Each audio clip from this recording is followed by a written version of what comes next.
Welcome jennee jirra. Akkam jirtan hordoftoota YouTube Gaaddisa Barnootaa fayyaa keessan jechuun barbaada.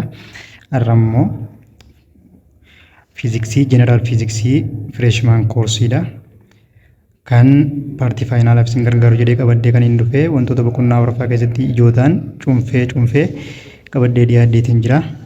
Na hordofaa jechuun barbaada. Boqonnaa kana keessatti boqonnaa Awurooppaadha. Chapter 4 akkam jaa Heat and Thermodynamics jedhamee haa eegalluuti. Wantoota ijootaan wantoota qormaata irratti isiniif dhufaa jedhee yaadu keessaa cuunfeeti. Mee waliin haa ilaallu. Temperature and Zero's law of thermodynamics dha. Temperature maali? Zero's law of thermodynamics maal jedha? Sirri zero law of thermodynamics wanti inni jedhu qaamonni A fi B'n temperature wal qixa yoo qabaatan yookaan thermal equilibrium keessa kan jiran yoo ta'an akkasuma B'n immoo thermal equilibrium with substance C dha wajjin yoo ta'e A fi C'nis thermal equilibrium keessa jiran akkasumas B fi C'nis thermal equilibrium keessa jiran kan jedhu sanii ishee waliin ilaallu. Zero's law of thermodynamics akkas jedha. Temperature maali? Temperature safartuu ho'inaa fi qorrina wanta tokkooti yookaan annisaa jiddu galeessa suudoo qaama tokkooti jechuudha. Mi'a waliin ilaallu. Sirri Zero's law of thermodynamics seeronni thermodynamicsiidha. Zero law, first law, second law fi third law jedhamanii jiru qoqqoodamanii. Akkuma jenne Zero's law of thermodynamics wanti inni jiru thermal equilibrium. Waa'ee thermal equilibrium wantoota lama kan wantoota qaama sadaffaa wajjin wal bira qabne kan ilaalluudha. Wanti fakkeenyaaf substansiin A'dha B'dha wajjin thermal equilibrium keessa kan jiran yoo ta'an akkasumas B'n C wajjin jenne A fi C'llee waliin thermal equilibrium keessa jiran kan jedhu seera thermodynamics zero law kan jedhamu kana jechuudha.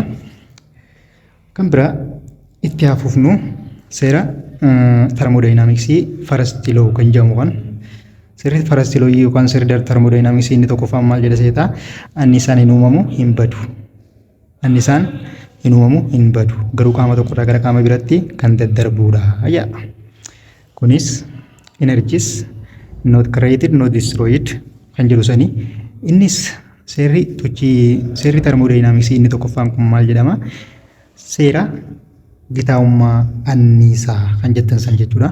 Seera gitaa'ummaa anniisaa kan jedhamu san seera thermodynamics keessaa isa first law kanaa jechuudha. Kun internal energy dha.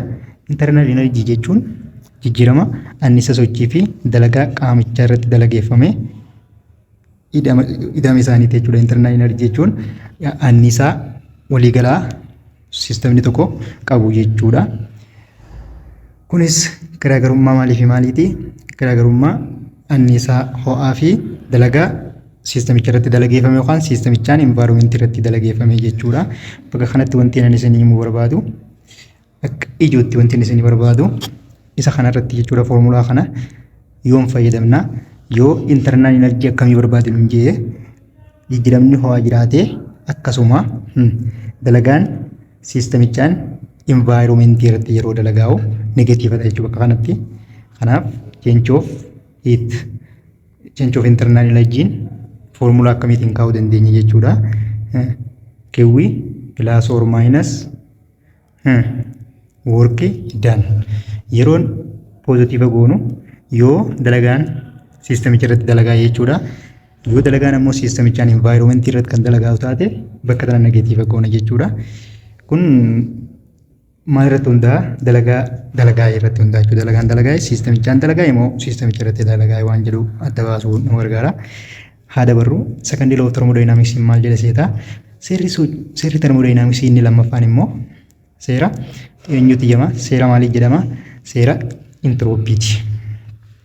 Innis kan inni jiru qaama siistema closed ta'e tokko irratti entroppiin dabalaatuma deema malee hin hir'atu jedha.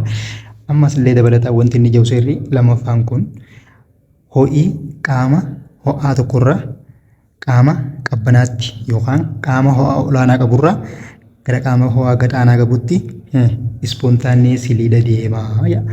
Humni tokkollee osoo irratti hin dalageeffamne ofuma isaatiif qaama ho'arraa gara qaama qabbanaatti akkasuma qaama tempereechara olaanaa qaburraa gara qaama tempereechara gadaanaa qabutti daddarba. Garuu faallaa kanaatiin jechuun riversiin isaan ta'uu hin danda'u jechuudha. Ispontaaneesilii fakkeenyaaf ho'i qaama tempereechara ho'a xiqqaa qaburraa gara ho'a guddaa qabutti ofii isaatiin hin deemu jechuudha yoo humni irratti dalagaa'e malee.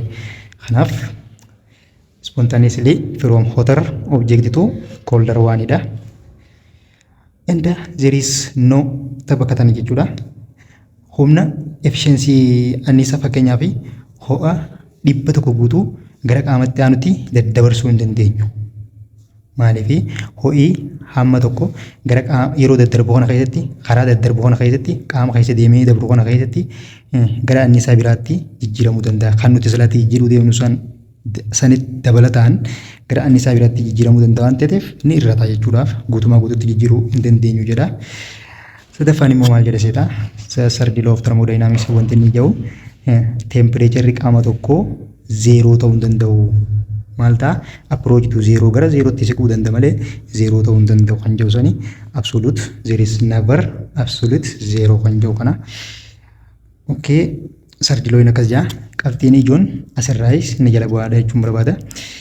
Amma wanti asitti qaceellotti nama hordofaa isiniin jedhu ho'aa fi tempereecharri maali?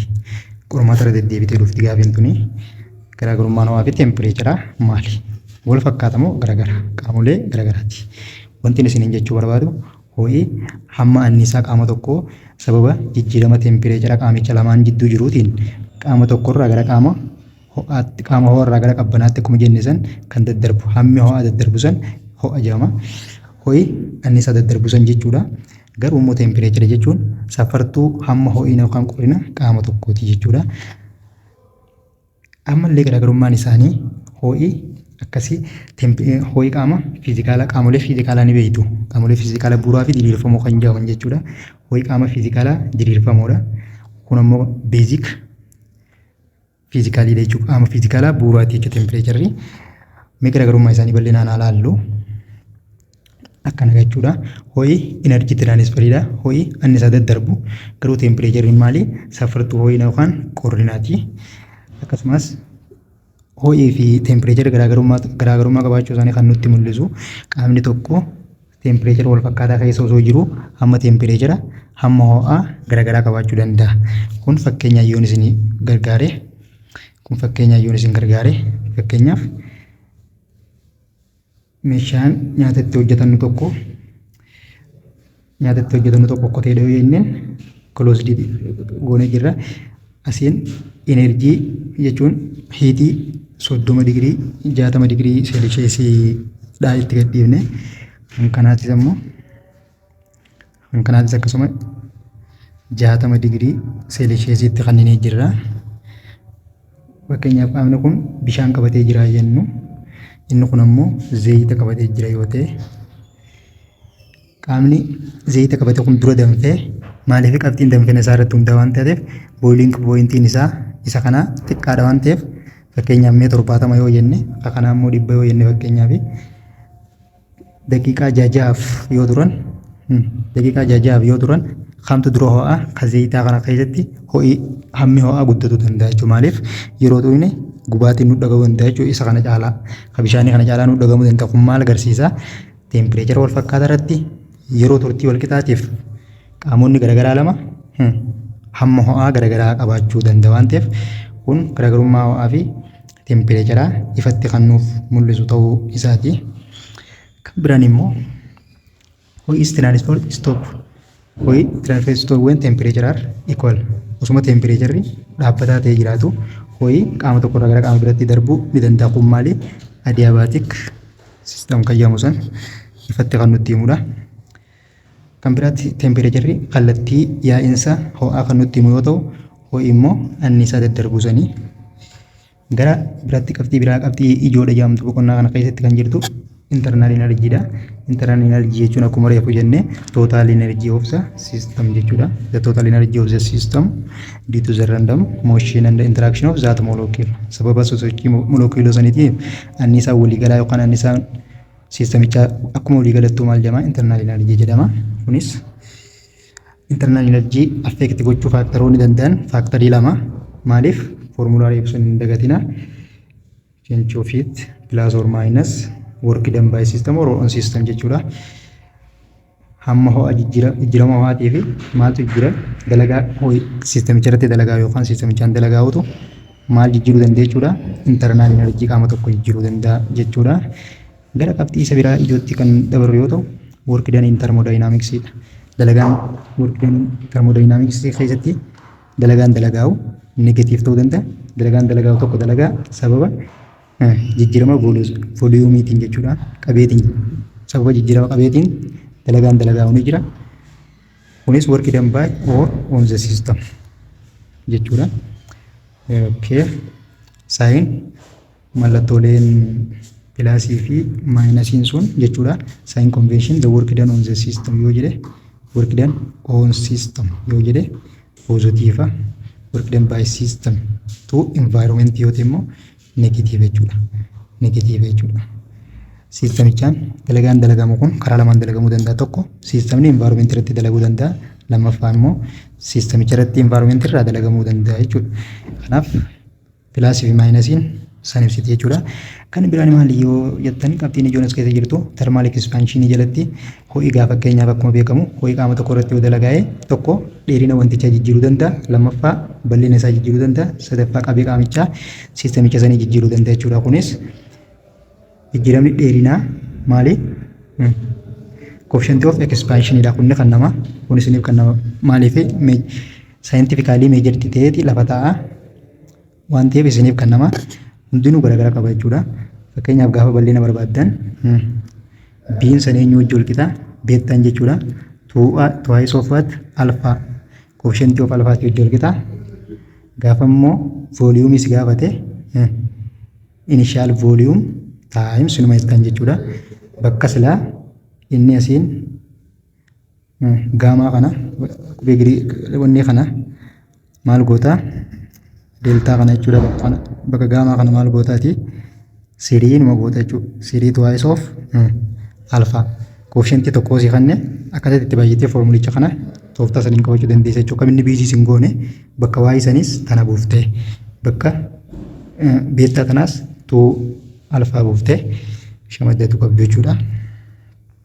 Qabxiin inni biraan immoo specificate ijoollee jechuudha.